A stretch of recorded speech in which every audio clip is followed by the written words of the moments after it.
Part 9, the basics of effective anti-aging skincare routines. What are the different types of serums for a client's goals like yours? Well, there's hydrating serums, and these address dry skin. There's hydrating serums that offer a dual action approach to restoring the moisture levels of your skin. First, they repair the skin's outer mantle and provide a protective barrier to prevent moisture loss.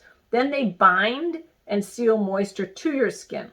It's best to use serums with ingredients like hyaluronic acid, essential fatty acids, ceramides, royal jelly, and niacinamide to boost the effects of a client's moisturizer when they have dry or mature skin types.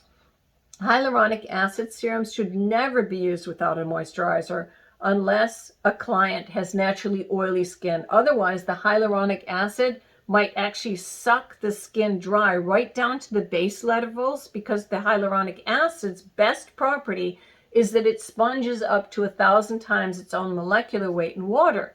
So logically, if the atmosphere around the skin is dry or the skin surface is dry, the hyaluronic acid will actually leach off water whenever it can, and this is actually counter to what the client might want. So be very, very careful using a hyaluronic acid if you're in desert-like conditions or if the moisture content in the air is very, very low. This could actually be highly detrimental to dry or mature skin without the benefit of a super humectant moisturizer. The alpha hydroxy acid will literally wick up water from the closest source, which is also the client's skin. It's already parched often, and this isn't good. This is often where a coaching discussion about hyaluronic acid can extremely be beneficial very quickly for your clients that are using hyaluronic acid with dry or mature or aging skin types. Just adding that extra bit of water to the atmosphere might solve a little bit of the problems. The next thing to educate the client about is collagen boosting serums. To address the loss of firmness, the restorative properties of peptides are perfect for the skin that's lost its resilience, its flexibility, its elasticity, its plumpness, and or its springiness. Peptides, human growth factors, sodium hyaluronate, glutamate, are all well known for getting results in refining and toning and texturing skin of all ages. Peptides, in particular, are collagen boosters.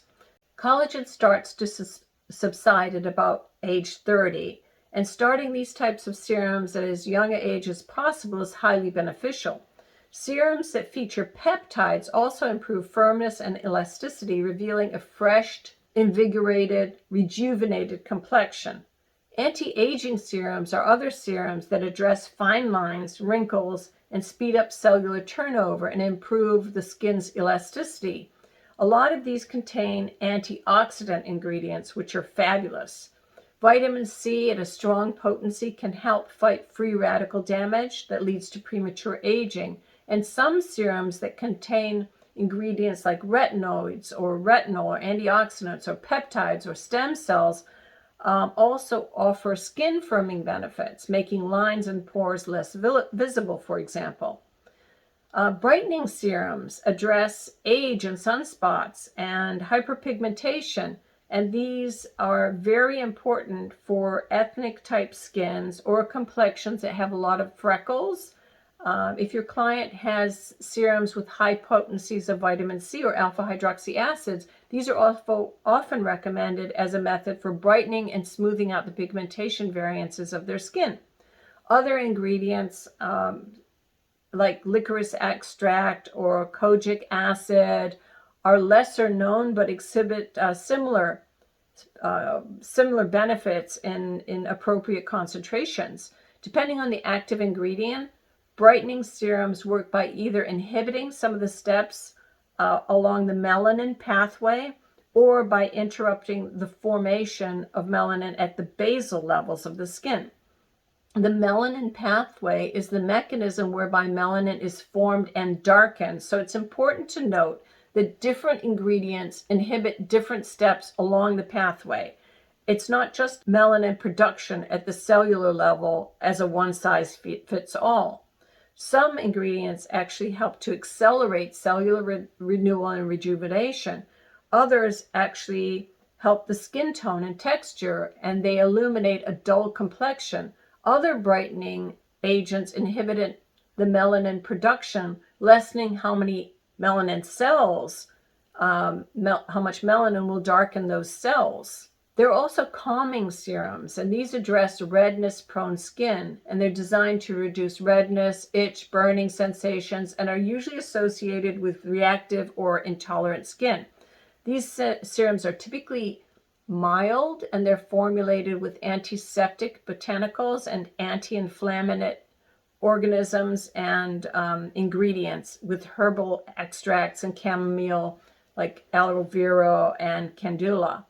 The key to these serums is they don't contain any potential irritants because their purpose is to calm sensitive or irritated skin. These type of serums are also great for acne or rosacea prone skin. Now let's talk about radiance boosting serums. These address the dark spots and large pores. These serums, enriched by ingredients like aloe vera, lactic acid, lemongrass, and licorice, are normally classified as radiance boosting serums, and these ingredients stimulate cellular turnover to increase the results of an even complexion. Additionally, these types of ingredients can have a significant reduction in the appearance of fine lines and hyperpigmentation. Regular daily use of a multi-purpose lactic acid serum treatment can result in considerably smoother and more luminous complexion. And number 5 in the skincare regime and routine is moisturize, protect, and hydrate. You have to retain your skin's delicate water balance and protect the skin cells from environmental damage. Just as important, the environment saps water and nutrients from the skin, and weather conditions can harm it. Heating and cooling systems are just as bad, having detrimental effects on the skin, leaving it look older. The best defense mechanism is targeted moisturizing, daytime and nighttime. These types of products actually add protection by adding hydration and acting as a barrier to moisture loss. Moisturizers help diminish the appearance of fine lines and wrinkles by hydrating and actually plumping up the skin. Super hydrating serums that also boost collagen are highly beneficial in conjunction with moisturizers. Serums actually rejuvenate, heal, and nourish, and these are excellent recommendations to use in tandem with day and nighttime moisturizers, which nurture and restore the skin's actual suppleness. They will help work together, serums and moisturizers, to smooth out a client's skin. What's great about this is usually after only a few weeks, they'll most likely notice an improvement in their complexion, especially if they haven't been disciplined about their skin routine in the past. So what would a coaching conversation sound like around this? Well, Michelle, to help you keep your skin looking younger, I suggest using targeted moisturizer and oils from head to toe. The face, the neck, your cleavage should get moisturizing daily with your morning and evening routines. Because your elbows and feet are super dry and your heels are cracking, I'm also going to recommend a couple of targeted super moisturizers just for those body areas until we can get them under control. I think that if you use a much lighter one for the rest of your body, after that, you'll be fine. We've got to look particularly at the causes of your dry skin. I know you mentioned that you love swimming. Are you swimming in a chlorinated or a saltwater pool? Depending on your answer, we'll pick something to cleanse and rebalance your skin and possibly seal in moisture as well. But the bottom line is there are many kinds of moisturizers available for different skin types and conditions and activities. So keeping your skin hydrated, we're going to look for moisturizers that contain essential oils as well as rich butters like shea and cocoa butter. One of the skincare tips that I can actually recommend to you is avoiding skin dehydration.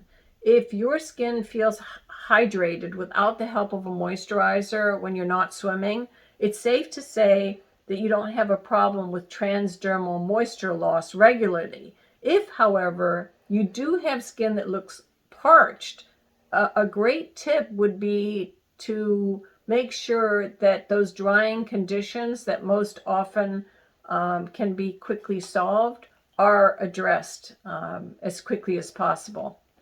One of the things I'm going to suggest is that you start drinking 8 to 10 glasses of water-based, non-caffeinated fluid daily, ideally just water. One of the things that can counterbalance that moisture that you're losing through your skin is putting it back into your system. So this is often an indicator that you're just not consuming enough water for your body weight or for what's happening in the external areas. So if we can increase that intake, we can help your skin look healthy and keep it hydrated in a very short period of time.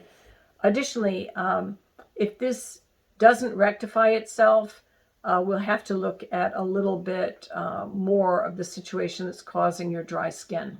This is great advice for somebody where you know that it's an external or environmental issue that's causing the dehydration, but there might be an underlying medical condition that's causing the skin to look parched or dry. So please let any clients know that you think it would be wise for them to seek medical consultation to figure this out. Let them know that sunscreen is your friend. The most effective anti-aging skincare product will always be sunscreen. Blocking the majority of the sun's harmful rays is essential in promoting skin elasticity. So SPF protection is really important. We've learned that the sun's rays are the biggest damager of all. That's why staying out of the sun and using a reputable sunless tanning product is vital. The reason we haven't numbered this as part of the routine is that it sometimes simply isn't part of the routine for every day. There are some days when you just don't go out in the sun. You're in the office. You don't need a sunscreen. There are other days when you go out and you need that 10 to 15 minutes worth of sun for health reasons that your doctor has recommended, and sunscreen is not appropriate then either. There are two types of UV light that have proven to contribute to the risk of skin cancer. Ultraviolet A is a longer wavelength that penetrates deeper and is responsible for the loss of skin elasticity and damage from collagen and elastin fibers. UVA is associated with skin aging. UVB rays have shorter wavelength and affect the top layer of the skin and cause sunburn. When choosing a sunscreen, it's vital to get one that has a combination of UVB and UVA protection. Choosing a broad spectrum sunscreen that protects against both UVB and A rays from the sun is wise. Other ways you can protect your skin from the sun: stay in the shade, wear clothing that is appropriate, that has an ultraviolet protection factor, avoid peak sun times from 10 a.m.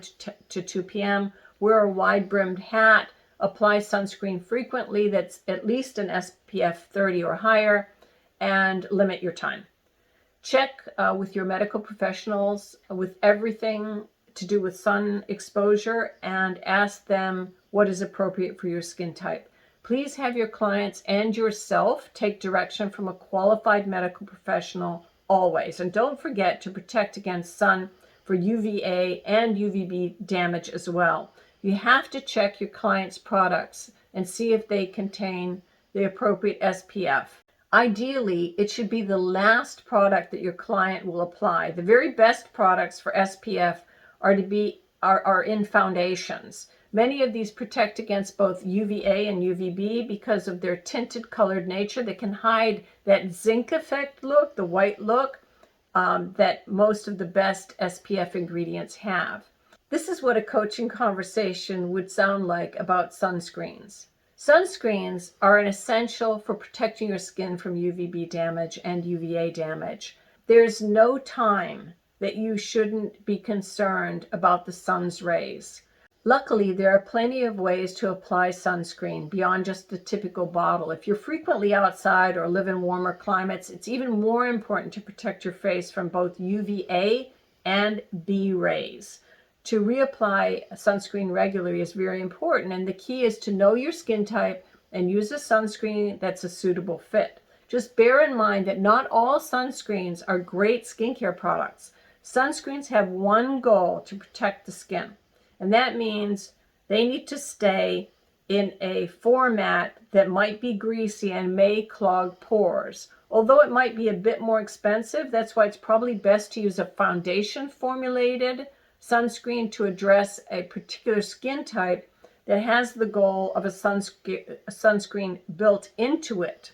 If you don't use a foundation-based sunscreen, then there are sunscreens that are available that are appropriate for your skin type and light enough to work with your skincare routine and your moisturizer.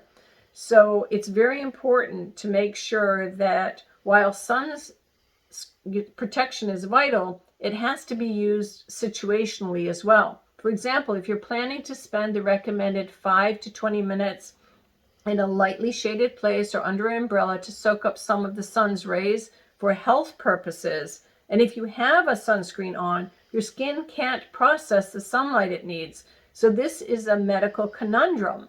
The question most asked about sun exposure is, how much sunlight is good? This answer is different for everyone. It depends on your skin tone, your age, your health history, your diet, and where you live. In general, scientists think that 5 to 15 to 20 minutes, up to 30 minutes if you're dark-skinned, is about right to get the most out of the beneficial effects of the sun.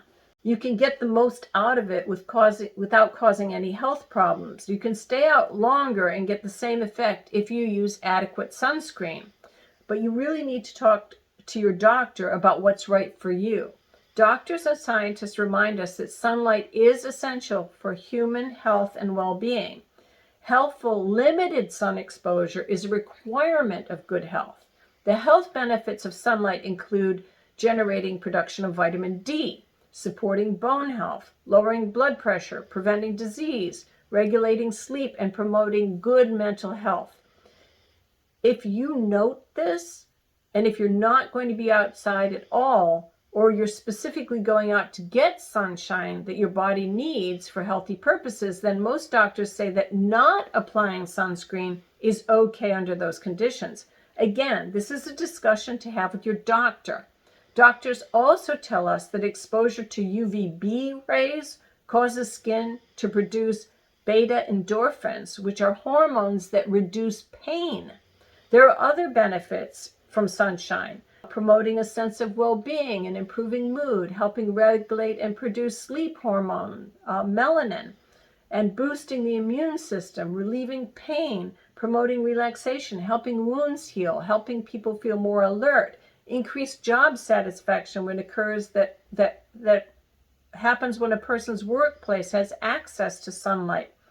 This actually reduces depression. So all of this is important.